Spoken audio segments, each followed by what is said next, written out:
தானம் செய்வதால் என்ன பலன்? ஒரு கதை மூலியமாக தெரிஞ்சுக்கலாம். ஒரு ஊரில் ஒரு சிறுவன் இருந்தான். அவனின் அம்மா உடல்நலம் சரியில்லாதவள். தந்தை இறந்துவிட்டார். அவனின் குடும்ப சூழ்நிலை காரணமாக காலையிலேயே பேப்பர் போட சென்று விடுவான். வீடு வீடாக பேப்பர் போட்ட பின் வீட்டிற்கு தேவையான பொருட்களை வீடு வீடு ஆக சென்று விற்பான். அன்றும் அதே போல தான் அவன் வீடு வீடாக பொருட்களை விற்க சென்றான். எதுவும் சாப்பிடாமல் காலையில் இருந்து வேலை செய்வதால் அவனுக்கு தலை சுற்றியது. பக்கத்தில் இருக்கும் ஏதாவது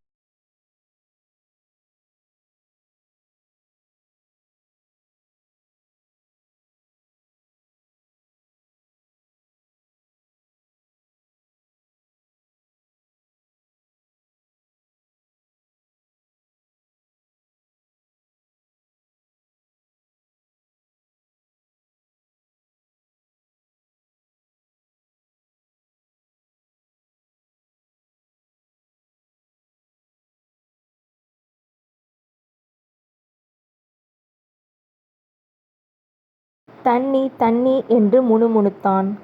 அந்த அம்மா வீட்டிற்கு உள்ளே சென்று தண்ணீர் எடுத்து வந்து பார்த்தால் அவன் தரையில் மயங்கி கிடந்தான். இதை பார்த்த அந்த அம்மா சிறுவனின் முகத்தில் தண்ணீர் தெளித்து எழுப்பினாள். தம்பி எந்திரிப்பா, இந்த தண்ணியை குடி. காலையில இருந்து எதுவும் சாப்பிடலையாப்பா என்று கேட்டாள். அந்த சிறுவனும் ஆமா என்பது போல் மண்டையை ஆட்டினான். அவனுக்கு ஒரு தட்டில் இட்லியும் சாம்பாரும் வைத்து கொடுத்தாள். அவன் வயிறு நிரம்ப சாப்பிட்டான். சாப்பிட்டு முடித்ததும் கிளம்பும்போது கைகூப்பி நன்றி சொல்லி கிளம்பினான். இப்படியே நாட்கள் கடந்தன. சிறுவனின் தாயின் உடல்நிலை மிகவும் மோசமாகிக் கொண்டே இருந்தது. அன்று அவளின் தாய் அவனிடம் ஏதோ ஒரு பெட்டியை கொடுத்து, உனக்கு கஷ்டம் வரும்போது மட்டும் நீ இதை திறந்து கொள்ளலாம். இந்த உலகத்தில் படிப்பு இருந்தால் மட்டுமே எதையும் சாதிக்க முடியும். அதனால் படித்து பெரியாள் ஆகு, உன் கடைசி ஆசை என்று கூறி தன் கண்களை மூடினாள். இறப்பு சடங்கிற்கு வந்த உறவினர்கள் அவனிடம் இருந்த அந்த பெட்டியை அவனிடமிருந்து வாங்கி கொண்டு அவனை பத்திரமாக பார்த்து கொள்வதாக கூறி சிறுவனை அனாதை மடத்தில் சேர்த்துவிட்டனர். காலங்கள் ஓடின.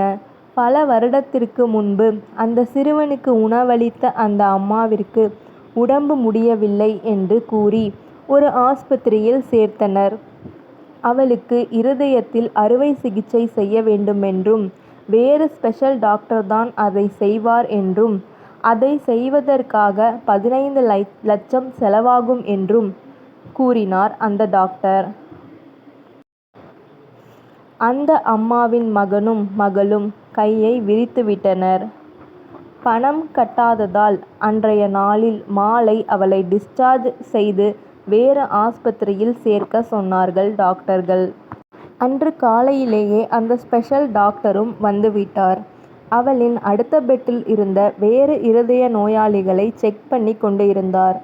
அவளை எதர்ச்சியாக பார்த்தார். ஒரு நிமிடம் உற்று பார்த்தார். ஆனால் செக் ஏதும் பண்ணவில்லை. அவரின் ரூமுக்கு திரும்பி சென்றார்.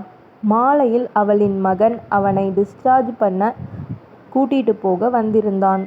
அங்கிருந்த டாக்டரோ அவர்களிடம், உங்கள் அம்மாவுக்கு நாளை காலை அறுவை சிகிச்சை, நீங்கள் டிஸ்சார்ஜ் செய்ய வேண்டாம் என்றார். எதுவும் புரியாதவளாக, எங்களிடம் பணம் இல்லையே டாக்டர், பின் எப்படி? நாங்க பணம் கட்டவில்லையே என்று கேட்க, உங்கள் செலவை அனைத்தும் வந்திருக்க ஸ்பெஷல் டாக்டரை ஏற்றுக்கொள்வதாக கூறிவிட்டார் என்றார் அந்த டாக்டர். அதனால் உங்களுக்கு இப்போது அறுவை சிகிச்சை செய்ய எல்லா வேலையும் நடந்து கொண்டு இருக்கிறது என்றார். இந்த அம்மாவுக்கு ஒன்றும் புரியவில்லை. யார் அவர்? எதற்காக நமக்காக பணத்தை கட்ட வேண்டும் என்று பல கேள்விகளோடு முழித்து கொண்டிருந்தாள். மெதுவாக எழுந்து அந்த ஸ்பெஷல் டாக்டர் இருக்கும் அறைக்கு சென்றாள். அங்கு அவர் உணவருந்தி கொண்டிருந்தார். உள்ளே சென்றவள் அமைதியாக ஒரு நாற்காலியில் அமர்ந்தாள். அந்த ஸ்பெஷல் டாக்டரோ, சொல்லுங்கம்மா என்றான். அதற்கு அந்த அம்மாவோ, முதலில் சாப்பிட்டு முடிப்பா, நான் காத்திருக்கிறேன் என்றாள். ஆனால் அவனால் அதற்கு மேல் சாப்பிட முடியவில்லை. கை கழுவிக்கொண்டு வந்து அமர்ந்தான். சொல்லுங்கம்மா என்றான் திரும்பவும். எனக்காக எதற்குப்பா நீ காசு கட்டினாய் என்று அவள் கேட்டாள். என்னை தெரியலையாம்மா என்றார். இல்லைப்பா, நீ யார் என்று கேட்டாள். பல வருடத்திற்கு முன் பசி என்று வந்து நின்ற எனக்கு இட்லி சாம்பார் கொடுத்து வயிறு நிறைய சாப்பாடு போட்டீங்களேம்மா, மறந்துட்டீங்களா? நான் தான் என்றான். அப்பதான் அவளுக்கும் ஞாபகம் வந்தது. நெகிழ்ச்சியில் கண் கலங்கி போனாள். அவனுக்கும் கண்கள் கலங்கியும் நல்லபடியாக நடந்தது. இப்போது அவள் பழையபடி தெம்பானாள். டிஸ்சார்ஜ் ஆகி வீட்டிற்கும் சென்றாள். இப்பொழுது தினமும் அந்த ஸ்பெஷல் டாக்டருக்கு அந்த அம்மாதான் சமைத்து சாப்பாடு அனுப்புவாள். அவர் அந்த அம்மாவை அன்புடன் கவனித்து கொண்டார். நாம் செய்யும் தான தர்மம் நமக்கு எவ்வளவு புண்ணியத்தை சேர்க்கும் என்பதை இந்த கதையின் மூலம் தெரிந்திருப்பீங்க நான் நம்புறேன். நம்ம செய்கிற நல்லதோ கெட்டதோ அது நமக்கே கண்டிப்பாக திரும்பியும் வந்து சேர்ந்துரும். அதனால நல்லதையே செய்யுங்க, நல்லதையே நினைங்க. இந்த மாதிரி நிறைய ஆன்மீக தகவல்களுக்கும் ஆன்மீக கதைகளுக்கும் நம்ம சேனலை சப்ஸ்கிரைப் பண்ணி வச்சுக்கோங்க. நன்றி, வணக்கம்.